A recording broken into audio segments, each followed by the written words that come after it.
हाँ जी। आपका स्वागत है इस ऑनलाइन प्लेटफॉर्म पे।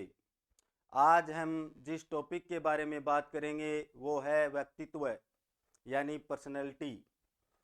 अक्सर हम लोग किसी व्यक्ति को देख के उसके व्यक्तित्व का अंदाज़ा लगाने की कोशिश करते हैं, लेकिन वो उस व्यक्ति की शारीरिक संरचना है।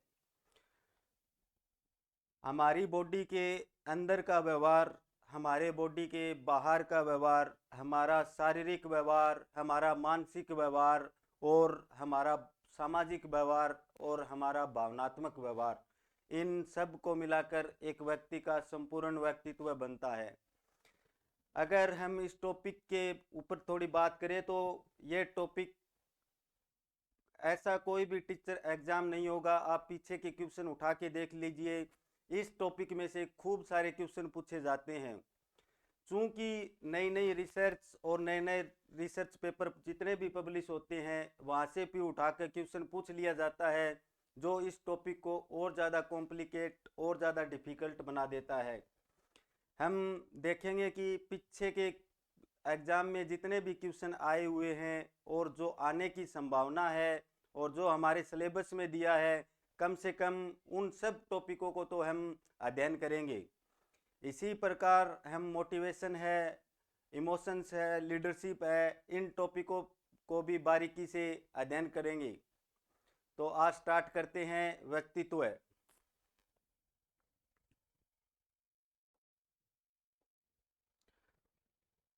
जो व्यक्तित्व शब्द है ये लैटिन भाषा के पर्सोना शब्द से आया है।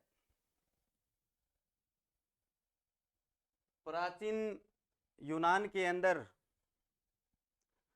प्राचीन यूनान के अंदर कलाकार अपनी पहचान छुपाने के लिए या एक नया रूप धारण करने के लिए ये मास्क यानी मुखौटे का उपयोग करते थे। ये कोई नेगेटिव वर्ड नहीं है, ये पॉजिटिव वर्ड है, ताकि हम अपने आप को डेवलप कर सके। हम लोग मास्क मुखौटा पहनते हैं ताकि अपने जिस भी प्रोफेशन में है उसमें ग्रो कर सके, या जो भी काम कर रहे हैं उसमें बेटर परफॉर्मेंस कर सके। जैसा कि व्यक्तित्व शब्द है, ये कुछ खास चीज़ों को या कुछ खास करेक्टर को दर्शाने के लिए किया जाता है। इसका उपयोग हम करते हैं जैसे साहित्य के क्षेत्र में कवि, जैसे फिल्म के अंदर एक्टर, विलन, हीरो, इस तरह के नाम, जैसे राजनीति के अंदर हम उपयोग करते हैं राजनेता। इस तरह उनके हम करेक्टर को दर्शाने के लिए उपयोग करते हैं।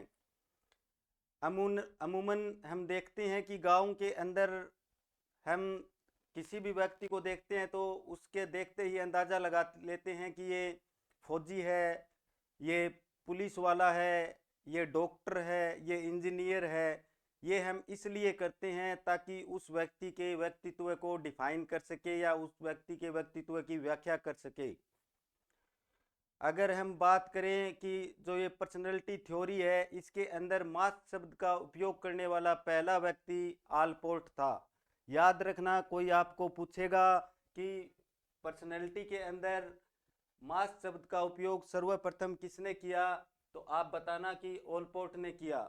बाद में इसको एक आधुनिक आयाम कार्ल जंग द्वारा दिया गया। कार्ल जंग ने इसको एक आधुनिक आयाम दिया और व्यक्तित्व के बारे में और ज़्यादा नई नई चीज़ें, नई नई जो आधुनिक मॉडर्न डायमेंशन है वो लेके आया।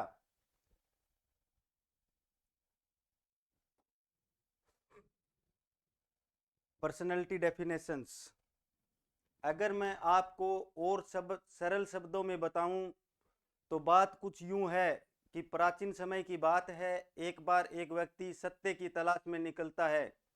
काफ़ी वर्षों भटकने के बाद उसे एक साधु मिलते हैं और साधु से कहता है कि मुझे अंतिम सत्य क्या है इस बारे में जानना है। साधु ने कहा कि मैं तो आपके इस क्वेश्चन का आंसर नहीं दे पाऊंगा, पर पास में गुफा है, उस गुफा में एक कुआं है, आप वहां चले जाइए, शायद आपके इस क्वेश्चन का उत्तर वहां मिल जाए। अब व्यक्ति आशा से भरा हुआ उस कुएं की तरफ जाता है। वहाँ का रास्ता काफ़ी कठिन था, काफ़ी दुर्लभ था, पर व्यक्ति उन सब बाधाओं को पार करते हुए कुएं के पास पहुंचता है और पास जाके कहता है कि मुझे जानना है कि अंतिम सत्य क्या है। कुएं की गहराइयों से आवाज़ आती है कि पास में एक चौराया है, आप वहां चले जाइए, आपके इस क्वेश्चन का उत्तर शायद वहां मिलेगा आपको। अब व्यक्ति चौराहे की तरफ जाता है, वहां जाके देखता है कि वहां पे 3 दुकान है। एक पे धातु का सामान बिक रहा था, एक पे लकड़ी से बना कुछ सामान बिक रहा था और एक पे तार यानी वायर जो होती है वो बिक रही थी। व्यक्ति देखता है कि इन चीज़ों का सत्य से तो कोई लेना देना नहीं है। व्यक्ति ने सोचा कि उसके साथ मजाक हुआ है। अब वो अपने क्वेश्चन का स्पष्टीकरण मांगने के लिए वापस कुएं की तरफ जाता है, तो कुएं की गहराइयों से फिर आवाज़ आती है कि समय के साथ आप इसके अस्तित्व को समझ पाओगे। व्यक्ति ने जब विरोध करने की कोशिश की तो उसी की आवाज़ गूंजने लगी। अब व्यक्ति निराश मन से वापस सत्य की तलाश में निकल जाता है। एक रात, चांदनी की रात में वो कहीं जा रहा था। एक मधुर संगीत ने उसका ध्यान अपनी तरफ खींचा। संगीत इतना मधुर था, इतनी निपुणता से बजाया जा रहा था कि व्यक्ति उसकी तरफ खींचा चला गया और उसके स्वर में डूब गया। व्यक्ति देखता है कि जो सितार है वो लकड़ी, धातु और तार से बनी है। अब व्यक्ति को कुएं के साथ हुई वो बात याद आ रही थी कि इनका उन दुकानों से कुछ लेना देना है। उसी प्रकार हमारा व्यक्तित्व है। जब हम चीज़ों को अलग अलग देखते हैं तो उनका कोई सार्थ शब्द नहीं निकलता, और जब चीज़ों को एक साथ जोड़ के देखते हैं तो वो एक नई इकाई उभर के सामने आती है।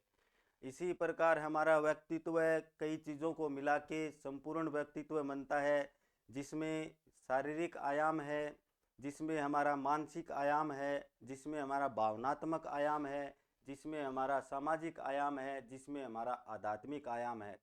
इन सब चीज़ों को मिला के ही हमारा एक संपूर्ण व्यक्तित्व बनता है। हम एक चीज़ को विकसित करें, एक की अपेक्षा करें तो हम नहीं कह पाएंगे कि एक संपूर्ण व्यक्तित्व है। तो व्यक्तित्व की पर्सनैलिटी की डेफिनेशन देखें तो कि व्यक्ति होने की स्थिति और गुण ही व्यक्तित्व है। जैसा कि ओलपोर्ट कहते हैं कि एक व्यक्ति सामान्य स्थिति में जो व्यवहार करता है और एक किसी सिचुएशन में जो व्यवहार करता है, उन इन दोनों को मिला के जो भी है वो संपूर्ण व्यक्तित्व है। परंतु कोलुहल और मरे कहते हैं कि व्यक्ति का व्यक्तित्व इस बात से अंदाज़ा नहीं लगाया जा सकता। व्यक्ति का व्यक्तित्व तुलना करके हम देख सकते हैं। जैसे कि व्यक्ति दूसरों के अनुमान में क्या है, दूसरों के कंपेयर में क्या है, और वो वास्तव में क्या है, और वो खुद को क्या समझता है, इन सब चीज़ों को कंपेयर करने के बाद जो सामने निकल के आता है वो व्यक्ति का व्यक्तित्व है। वारेन और कारमाइकल एक डेफिनेशन देते हैं कि व्यक्तित्व मानसिक संगठन का संपूर्ण हर स्टेज पे विकास है, जो हमारे बुद्धिमत्ता से, हमारे गुणों से, हमारे स्किल से और हमारे नैतिक आचरण से और हमारे एटीट्यूड से बनता है। जो इसके बिल्डिंग ब्लॉक होते हैं वो व्यक्ति का संपूर्ण व्यक्तित्व है।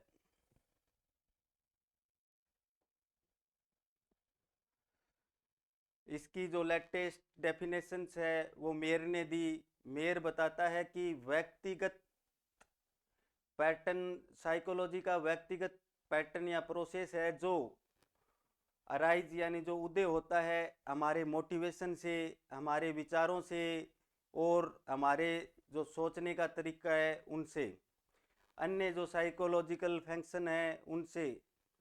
जो पर्सनैलिटी है इसको हमें पता है कि हम क्या बोल रहे हैं। ये एक क्या है कि मानव मस्तिष्क की एक कॉन्शियस स्टेज है। अगर कोई व्यक्ति झूठ बोल रहा है तो उसे भी पता है कि वो झूठ बोल रहा है। हमें भी पता है वो झूठ बोल रहा है, वो सब चीज़ जानता है, लेकिन वो इसे चालाकी से छुपाने की कोशिश करता है। एक व्यक्ति का जो समाज के अंदर व्यक्तिगत व्यवहार है वो भी पर्सनैलिटी है, ये ऐसा मायर कहते हैं।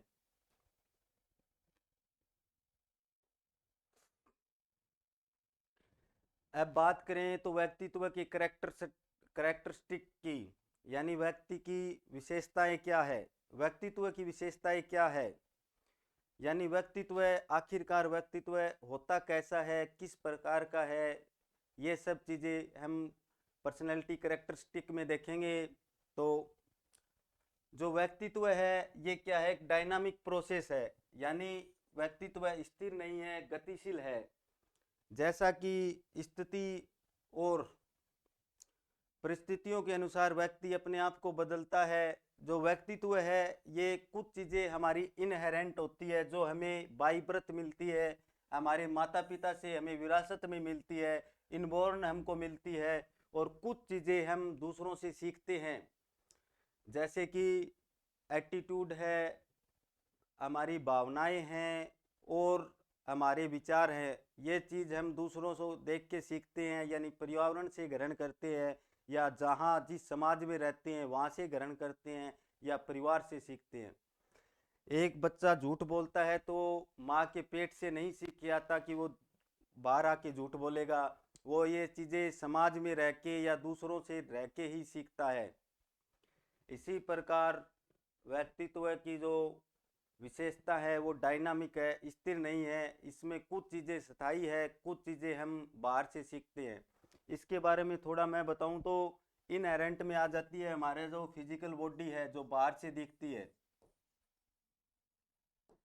इसको बोलते हैं व्यक्तित्व का हार्डवेयर। हार्डवेयर का मतलब जो चीज़ें ठोस होती है, कंक्रीट होती है, जो हमें सामने दिखाई देती है। और कुछ चीज़ें जो एक्वायर करते हैं, जैसे हम विचार है,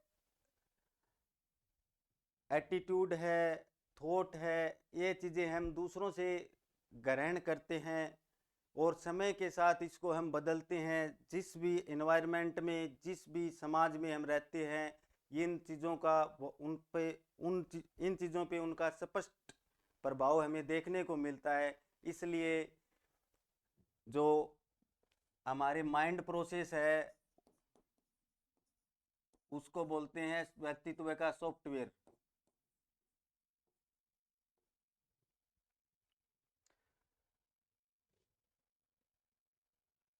इंडिविजुअलिटी, हर व्यक्ति अपने आप में अलग है। आप ही हो, आप जैसा ना तो कोई पहले कोई हुआ है, ना कोई आगे होगा, और ना कोई है। आपको भगवान ने आप ही बनाया है। हर व्यक्ति अपने आप में यूनिक है, हर व्यक्ति का व्यक्तित्व अपने आप में अलग है। अगर हम देखें तो ये चीज़ें जो कुछ, जैसा कि मैंने पहले बताया कि व्यक्तित्व के आयाम होते हैं शारीरिक, मानसिक। इन आयामों का, जैसे फिजिकल और साइकोलॉजिकल आयाम मिलके एक यूनिक व्यक्तित्व बनाते हैं, व्यक्ति को अद्वितीय बनाते हैं, जैसा कि आइजिंग कहते हैं।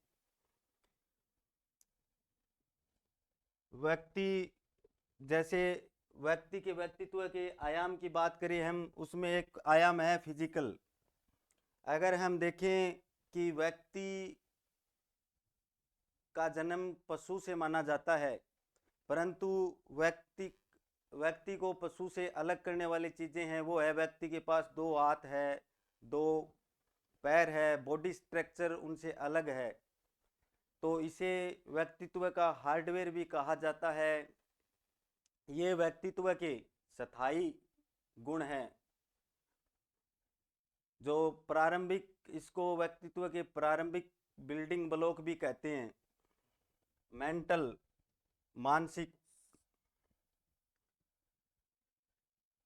मनुष्य ही एक ऐसी प्रजाति है जिसको भगवान ने सोचने की क्षमता दी है। जैसा कि कहते हैं कि बिना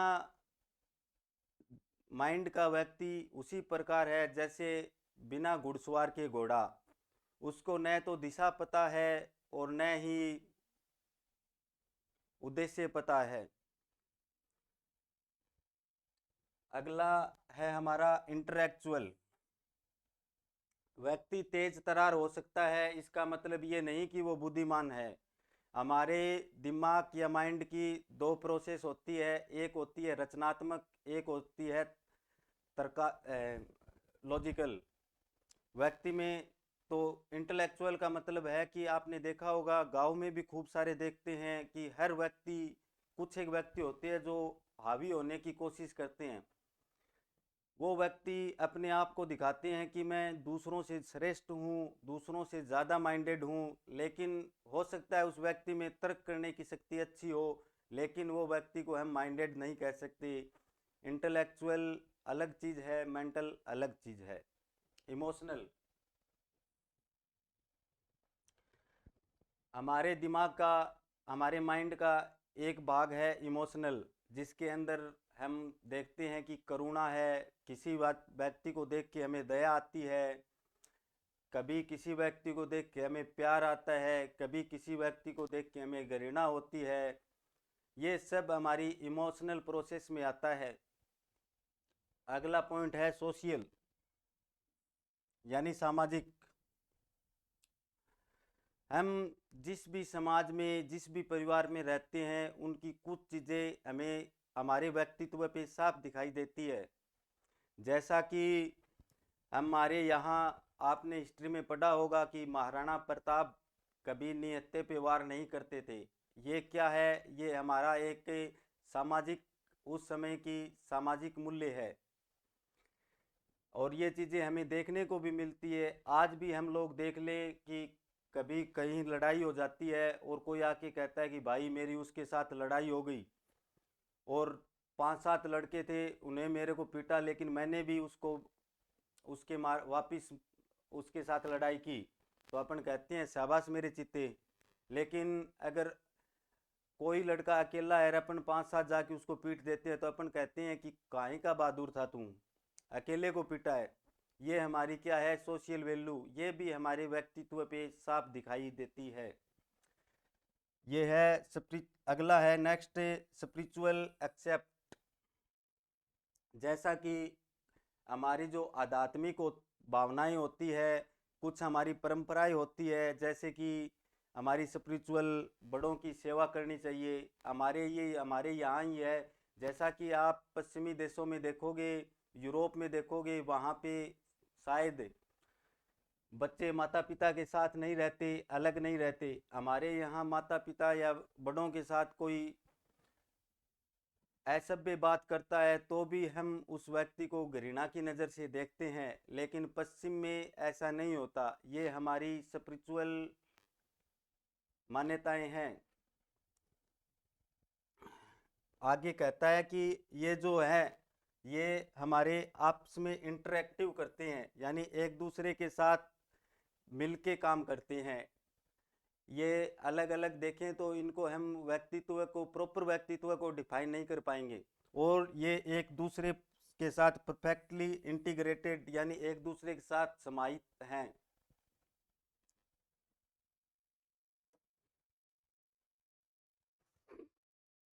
इन सब को देखने के बाद आलपोर्ट निष्कर्ष निकालते हैं। आलपोर्ट कहते हैं कि व्यक्तित्व वह है जो व्यक्ति वास्तव में है। चाहे व्यक्ति के बारे में लोग जिस प्रकार से सोचे या जिस प्रकार से अध्ययन करें, हमारी धारणाएं और विधियां गलत हो सकती है। जिस प्रकार एक खगोल शास्त्री तारे की संरचना का अध्ययन करने में विफल हो जाता है, लेकिन तारा तो अभी भी वही है। इस प्रकार अध्ययन की वस्तुएं बदलती है, व्यक्ति समय के साथ बदलता है या पर्यावरण के साथ उसका व्यवहार बदलता है। व्यक्ति की कुछ आंतरिक विशेषताएं पाई जाती है जो समय के साथ निश्चित ही बदलती है, उनका अध्ययन हम व्यक्तित्व में करते हैं।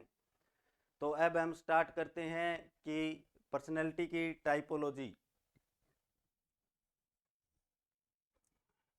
प्राचीन काल में हिप्पोक्रेट्स, ये यूनानी चिकित्सक था, इन्होंने व्यक्तित्व को डिफाइन करने की कोशिश की।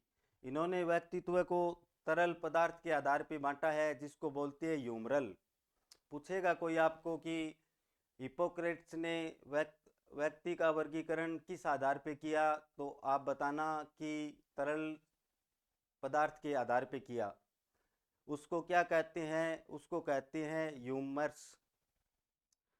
हिपोक्रेट्स ने बताया कि व्यक्ति जो सामने दिखता है, हम उनके कुछ गुण दिखाई देते हैं, उसी के आधार पर हम व्यक्ति के व्यक्तित्व का अंदाज़ा लगाते हैं। जैसे कि व्यक्ति में येलो बाइल यानी पीला पित्त, जिसको हिपोक्रेट्स ने कहा कोलरिक। हिपोक्रेट्स ने बताया कि ये इस तरह के व्यक्ति होते हैं, ये बहुत जल्दी ही गुस्सा हो जाते हैं और आसानी से चिड़चिड़ापन आ जाता है इनमें। आप में भी देखते हैं कि कुछ लोग बहुत ज़्यादा जल्दी ही छोटी छोटी बातों पे गुस्सा हो जाएंगे, एक दूसरे की साथ लड़ाई करने लगते हैं, या आपस में चिड़चिड़ापन से रहते हैं। उन्होंने अगला बताया काला पित्त, जिसको बताया उसने मेलान कोलिक। इसने कहा इस गुण वाले व्यक्ति बहुत ही अवसाद ग्रस्त यानी तनाव रहित होते हैं और बहुत ही निराशावादी होते हैं, मरे मरे बुझे बुझे से प्रवृत्ति के होते हैं। ये लोग कभी भी पॉजिटिव नहीं सोचते, अपने आप में खोए रहते हैं। उन्होंने नेक्स्ट बताया फ्लेगम, इसको उन्होंने नाम दिया फ्लेगमेटिक। ये बताया कि ये व्यक्ति हैं जो स्लो धीरे धीरे काम करने वाले होते हैं, इनएक्टिव से होते हैं और अपने को समाज से हटा के रखते हैं, इसलिए इसके बारे में अंदाज़ा भी नहीं लगाया जा सकता कि ये कब क्या कर दें। आजकल जितने भी सुसाइड टेंडेंसी बढ़ रही है, आपने देखा होगा कि उसमें से ऐसे व्यक्ति मिलेंगे जो लोग कहेंगे कि यार ये तो अकेला ही रहता था, किसी से बातचीत नहीं करता था, अपनी जो मन की बात है वो दबा के रखते हैं, और जब उनको कोई परेशानी आती है, उनका हल नहीं दिखता, तो फिर वो सुसाइड जैसी दुष्कर कार्य करते हैं। अगला उन्होंने बताया ब्लड यानी खून। इसको उन्होंने नाम दिया सैंग्यून। कहा भाई साहब ये तो खुश मिजाज होते हैं, आशावादी होते हैं। जो आपने भी देखा होगा कुछ लोग होते हैं कि, और खेल में तो आपने ये चीज़ें खूब देखी होगी, एक खिलाड़ी है वो इसी कैटेगरी में आता है। वो चाहे मैच का जो भी परिणाम रहो, मैच पक्ष में रहो या विपक्ष में रहो, लेकिन वो लास्ट तक लड़ता है, जूझता है, कदम कदम पे वो इस चीज़ की आशा बना के रखता है। और कहा भी जाता है कि गेम है वो गोल होता है, कभी भी किसी भी वक्त किसी तरफ पलट सकता है खिलाड़ी लास्ट तक। और आपने ये चीज़ें तो खूब देखी होगी, अभी पीछे चल रहा था प्रो कबड्डी, मैंने एक मैच देखा, उसमें भारत और ईरान का मैच था। पवन कुमार जो भारत की टीम का कैप्टन था, तो पवन कुमार के उस टाइम चोट लगी हुई थी। सब कोच जो रेफरी होते हैं वो भी बोल रहे थे कि आप बैठ जाइए। उस समय ईरान भारत से 5 पॉइंट आगे था, परंतु पवन कुमार ने उनकी बात नहीं मानी और रेड डालने के लिए गया, तो वो ही रेड उसकी सुपर रेड हो गई। वो 4 पॉइंट लेके आया था उस रेड के अंदर। 6 खिलाड़ी टोटल थे, अगली रेड उनकी आई, वो खाली डाल के चले गए। अगली में फिर पवन कुमार गया और उनको लेके, अब भारत आगे था और भारत फाइनली उस मैच को 7 पॉइंटों से जीता था। तो ये जो ब्लड करेक्टरिस्टिक वाले लोग होते हैं, ये खूब आशावादी होते हैं, अच्छे अच्छे जो खुश मिजाज के होते हैं और समाज के अंदर खूब घुलनशील और सामाजिक कार्यों में बढ़ चढ़ के भाग लेने वाले होते हैं। ऐसा ही एक थे सेल्डन, जिसने कि जो कॉलेज के लड़के थे उनको उन्होंने फोटो के आधार पे उनके व्यक्तित्व को मापने की कोशिश की उन्होंने। ये टॉपिक हम अलग से हमारे अलग से दिया हुआ है, शरीर का वर्गीकरण, बॉडी टाइप, हम वहाँ और ज़्यादा पढ़ेंगे, लेकिन थोड़ी थोड़ी बातें मैं यहाँ पे आपको बता दूँ। तो उन्होंने व्यक्तित्व के व्यक्ति व्यक्ति को 3 आधार पे बांटा है। एक आधार था उसमें एक्टोमॉर्फिक, जो पतले पतले लंबी गर्दन होती है, शरीर जिनका पतला छिनहरा शरीर होता है, लंबे लंबे हाथ होते हैं, छाती पतली होती है, उसके लंग्स है, वायु उसमें वो छोटे छोटे होते हैं। वो व्यक्ति निराशावादी होते हैं, अपने में खोए से रहते हैं, दूसरों से ज़्यादा बात नहीं करते। और एक उन्होंने बांटा था एंडोमॉर्फिक। उन्होंने कहा कि जो हाइट में थोड़े छोटे होते हैं, शरीर में गोल मटोल होते हैं, खुश मिजाज होते हैं, जिनको एक्साइटेड वाले, उत्तेजना वाले कार्य करने में ज़्यादा रुचि रहती है, इस प्रकार के लोग एंडोमॉर्फिक। और एक उन्होंने बांटा मेजोमॉर्फिक, जो कि हिप्पोक्रेट्स के इसी के समान था। जो मसल्स, जो एक बॉडी बिल्डर टाइप का अच्छे से विकसित व्यक्ति होता है, उसको उन्होंने कहा कि ये, उस व्यक्ति को उन्होंने मेजोमॉर्फिक कहा। उन्होंने इनको एक कॉलेज वाले विद्यार्थियों की फ़ोटो ली और फोटो को 1 से 7 तक के स्केल से रेटिंग देने की कोशिश की।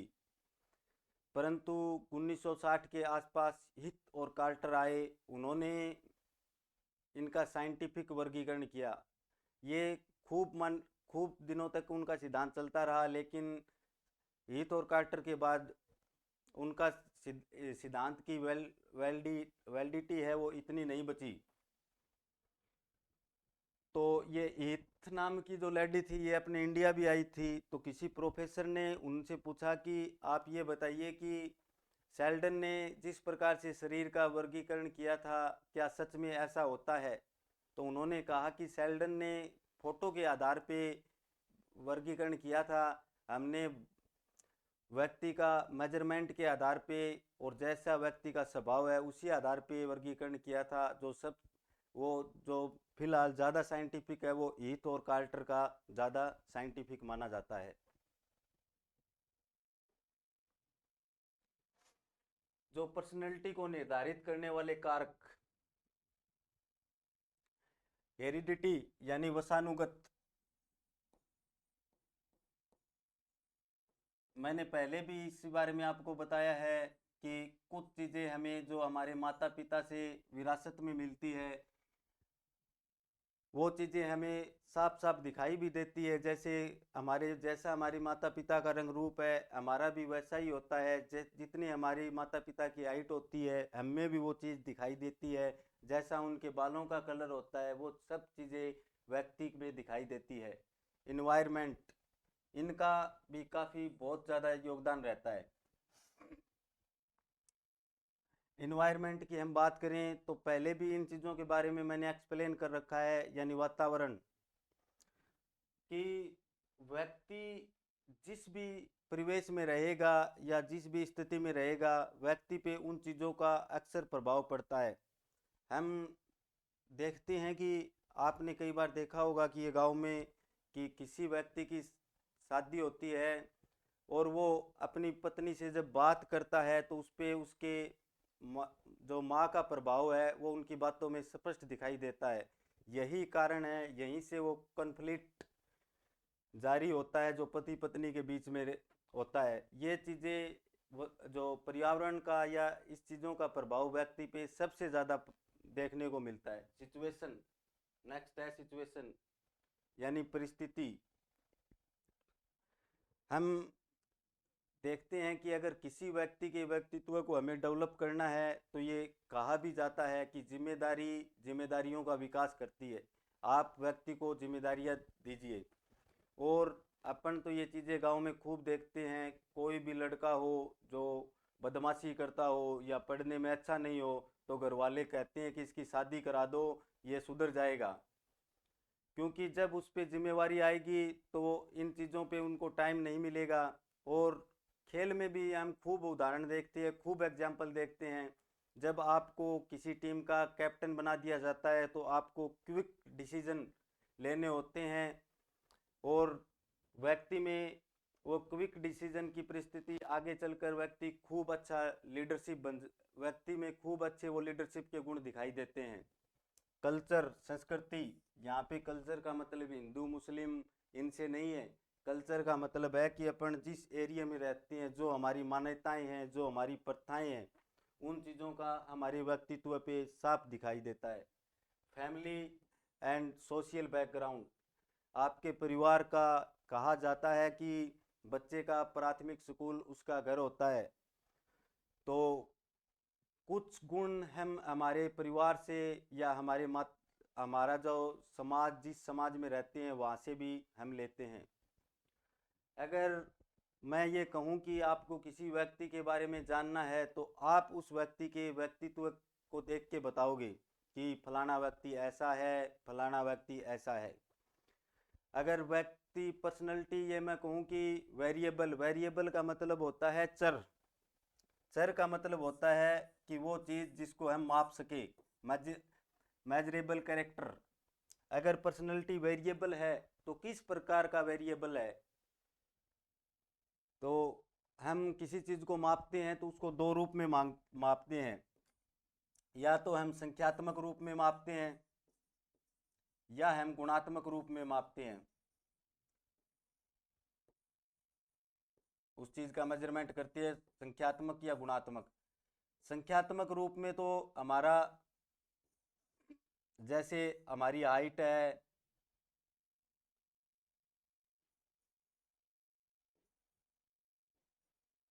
जैसे हमारी हाइट है, जैसे हमारे जो हार्ट रेट है, इन चीज़ों को हमें संख्यात्मक रूप से माप सकते हैं। जैसे हमारा कलर है, अब इसको कैसे मापोगे? हाइट है, हम मापते हैं कि 5 फुट 6 इंच हो गई। अब आपको मैं कहूँ कि किसी के कलर को मापना है तो आप कैसे मापोगे कि वो व्यक्ति गोरा है, कितना गोरा है, 5 गोरा है? नहीं, आप मापोगे कि वो थोड़ा सा गोरा है, ज़्यादा गोरा है, या बहुत ज़्यादा गोरा है। ये आती है गुणात्मक में। जैसे मैं कहूँ कि आप व्यक् आप किसी चीज़ की कलर के बारे में आपको माप करना है तो आप कैसे मापोगे? आप गिन सकते हो। तो ये जो व्यक्तित्व है ये गुणात्मक, कोई पूछेगा आपसे, याद रखना सिंपल सा क्वेश्चन है कि जो पर्सनैलिटी है वो किस प्रकार का वेरिएबल है, तो ये गुणात्मक वेरिएबल है, यानी क्वालिटिव वेरिएबल है।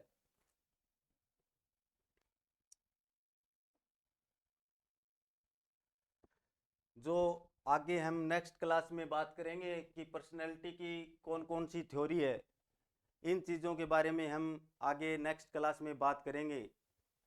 पर्सनैलिटी आज हमने बात की कि थोड़ा सा मैं एक बार पीछे का बता दूं आपको कि पहली बात तो पर्सनैलिटी होती क्या है, दूसरी चीज़ पर्सनैलिटी को निर्धारित करने वाले कारक, तीसरी चीज़ जो पर्सनैलिटी है ये शब्द इसमें किससे बना है, ये सब चीज़ें, और इनके बारे में थोड़े परिचय के बारे में बात की। नेक्स्ट क्लास के हम जहाँ से ज़्यादातर क्वेश्चन बनते हैं उन पे बात करेंगे। मॉडर्न पर्सनैलिटी थ्योरी, जो भी पर्सनैलिटी की थ्योरी है उनके बारे में हम नेक्स्ट क्लास में बात करेंगे। धन्यवाद।